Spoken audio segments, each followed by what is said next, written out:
You're making financial mistakes right now. Not because you're careless or uninformed, because the system is designed to make these mistakes seem like smart decisions. The financial industry, the media, even well-meaning advisors are pushing strategies that sound reasonable but quietly drain your wealth over time. They work great for the people selling them. They work terribly for the people buying them. And here's the thing. These aren't obscure mistakes that only affect a few people. These are common practices that millions consider standard financial wisdom. You probably recognize yourself in at least 3 of these. I'm breaking down the 5 most damaging financial mistakes almost everyone is making right now, why they seem like good ideas, and what you should be doing instead. Number 3 is going to make you check your accounts immediately. Number 1 is costing the average person over $300,000 across their lifetime, and almost nobody realizes it's happening. Let's get into it. Mistake number 5, paying off your mortgage early. Why it seems smart. Debt is bad. Being debt-free is good. Owning your home outright means security and peace of mind. Every financial guru says to pay off debt. Dave Ramsey built an empire on this message. You're probably thinking, wait, how is paying off debt a mistake? Isn't that responsible? Why it's actually a mistake. Your mortgage is the cheapest money you'll ever borrow.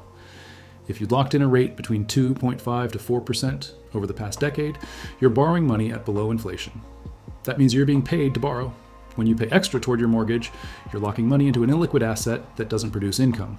Your house doesn't pay you rent. It can't be easily converted to cash during emergencies. And if you need money later, you'll have to borrow against it at higher rates or sell. Meanwhile, that money could be invested in assets that produce returns higher than your mortgage rate, even conservative. Investments in index funds have historically returned 7 to 10% annually. You're paying 3% to avoid debt while missing 7 to 10% returns. That's a 4 to 7% opportunity cost on every dollar you prepay. Let me give you a real example. A couple I know inherited $50,000. They were in their early 40s with a $200,000 mortgage at 3.2%. They immediately put the entire $50,000 toward the mortgage because they wanted to be debt-free faster. 20 years later, that $50,000 would have grown to approximately $175,000 to $200,000 if invested in basic index funds. Instead, they saved about $30,000 in interest by paying down the mortgage early. They traded $175,000 for $30,000 because debt felt scary and being debt-free felt safe. And here's the part most people don't consider. If you lose your income, the bank doesn't care that you've been paying extra on your mortgage. They still demand the monthly payment. All that extra money you put in is locked in the house, inaccessible while you scramble to make payments or face foreclosure. What you should do instead, make your minimum mortgage payment. Take any extra money and invest it in income-producing assets or liquid investments. Build wealth outside your home. Keep your options open. Use cheap debt strategically instead of treating all debt like an emergency. Your home should be a place to live, not your entire financial strategy. Mistake number 4, keeping your emergency fund in a savings account. Why it seems smart? Emergency funds should be safe and accessible. Savings accounts are FDIC insured. You can access the money instantly. Every financial advisor says to keep 3 to 6 months of expenses in a savings account for emergencies. Standard wisdom. Responsible planning.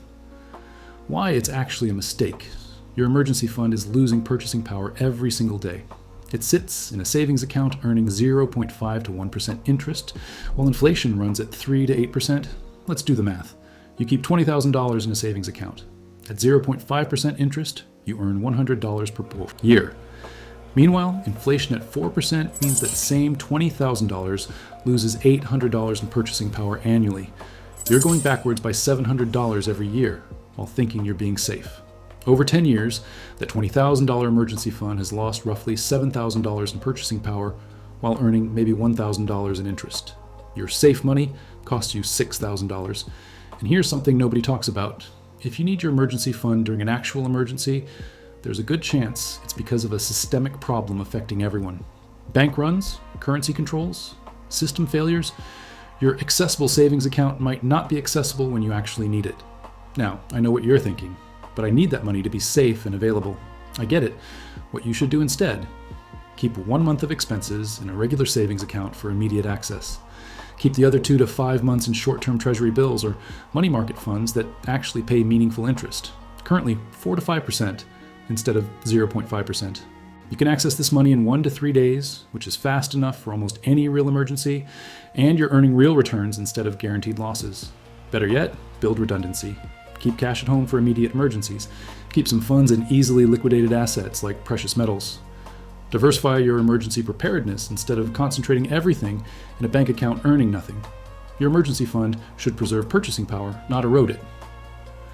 Mistake number 3, maxing out your 401k without understanding the trade-offs. Why it seems smart. Tax-deferred growth, employer match, compound interest. Every HR department, every financial advisor, every retirement calculator says max out your 401k. It's automatic. It's responsible. It's what you're supposed to do. And look, I'm not saying 401s are evil, but I am saying most people are using them wrong. Why it's actually a mistake. You're locking up money until age 59 and a half with penalties for early withdrawal. You're betting that tax rates in retirement will be lower than tax rates now, and you're giving up control over when and how you access your own money. Think about that tax bet for a second. The national debt is $35 trillion and growing. Social Security and Medicare are insolvent. Pension obligations are unfunded. You really think tax rates are going lower? The government is going to need revenue, and your tax-deferred retirement account is a giant pile of money they can tax at whatever rate they set when you withdraw. You're saving taxes at today's rates to pay taxes at unknown future rates. If rates go up, which they almost certainly will, you lose. You deferred paying 22% now to pay 35 to 40% later. That's not a win. And here's the part that really gets people. You have zero flexibility. Need money for an emergency? 10% penalty plus taxes. Want to retire before 59 and a half? Complex workarounds and restrictions. Want to access your money during a financial crisis? Too bad, it's locked up. I know. Someone who lost his job at 52. He had $400,000 in his 401k and $8,000 in accessible savings. He couldn't touch the 401k without massive penalties and taxes. He ended up taking a job he hated just to avoid the penalty. He was rich on paper and desperate for cash in reality. What you should do instead, contribute enough to get the full employer match. That's free money. Beyond that, seriously consider investing in Roth accounts or taxable brokerage accounts where you maintain control and flexibility. You pay taxes now at known rates and gain access to your money without penalties. Build wealth outside of tax-deferred accounts. Yes, you pay taxes on growth, but you also maintain control, flexibility, and the ability to use your money before 59 and a half without begging the government for permission. Tax deferral is a bet on future tax rates. Given current debt levels and government spending, that's a bet you're likely to lose. Mistake number 2, thinking your income tax refund is a good thing. Why it seems smart. Getting a big tax refund feels like winning. It's a lump sum. You can use it for something special. People plan around their tax refund like it's a bonus.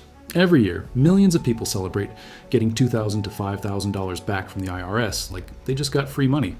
Why it's actually a mistake? A tax refund means you overpaid the government all year and they're giving you back your own money with zero interest.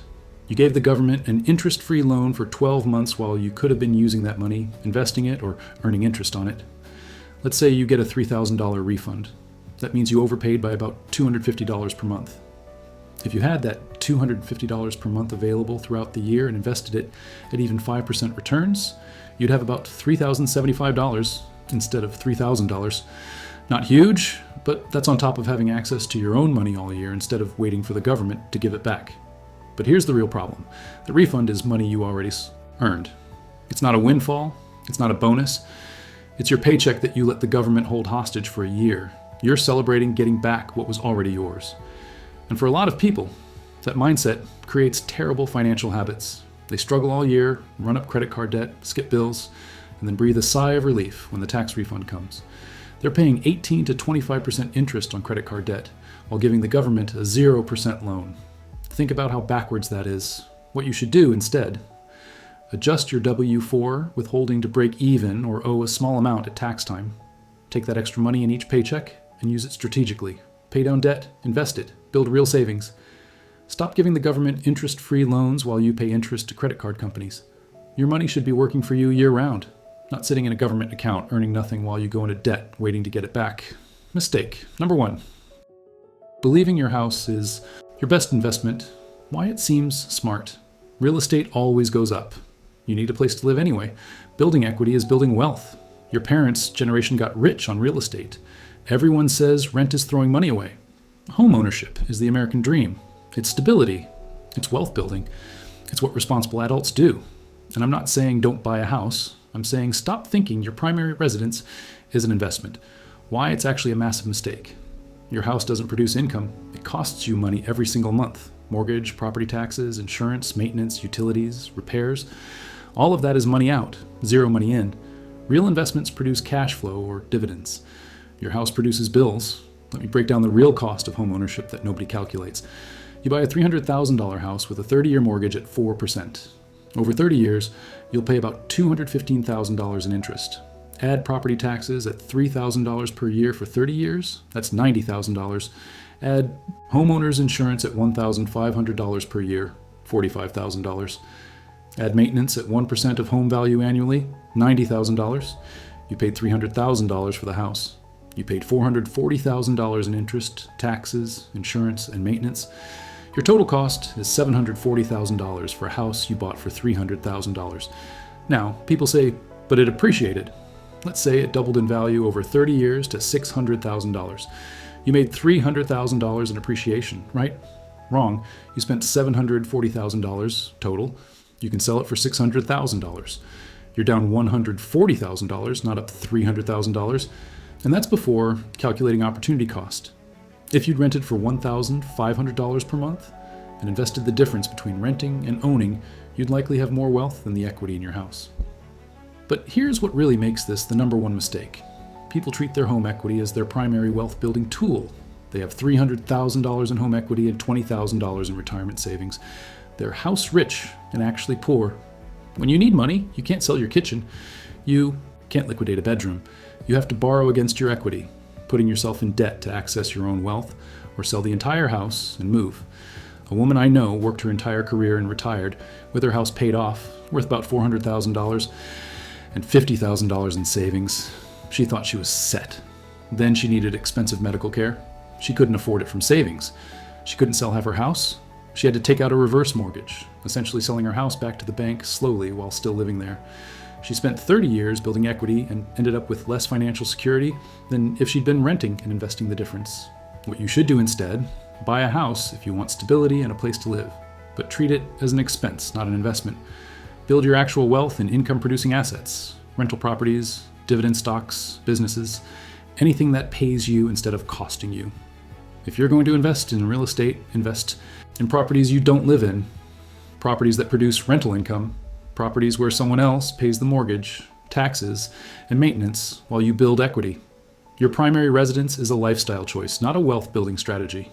The sooner you understand that, the sooner you can actually build wealth instead of just building equity in an asset you can't use without selling your home. Every one of these mistakes is considered normal, responsible, smart. They're what financial advisors recommend. They're what society expects. And they're all quietly costing you wealth. The system is designed to keep you thinking these are good decisions because they benefit banks, government, financial institutions, and real estate industries, not you. Paying off your mortgage early benefits the bank. You pay interest and eliminate your cheapest source of capital. Keeping emergency funds and savings accounts benefits banks. They get cheap deposits. Maxing out 401s benefits managers and future government tax revenue. Big tax refunds benefit the government. Free loans from citizens. Treating your house as an investment benefits the real estate industry. It keeps demand high and commissions flowing. Meanwhile, you're following the rules and wondering why wealth building feels so hard. Look, I'm not saying ignore all conventional advice. I'm saying question it. Understand who benefits from the advice you're following. Run the actual numbers instead of assuming traditional wisdom is correct. Most people are making these exact mistakes right now. That's why most people aren't wealthy despite doing everything right. You now know better. The question is whether you'll keep doing what everyone else does, or whether you'll start making decisions based on what actually builds wealth instead of what sounds responsible. If this made you rethink your financial strategy, subscribe. I'll keep breaking down the difference between what you're told to do and what actually works to build wealth.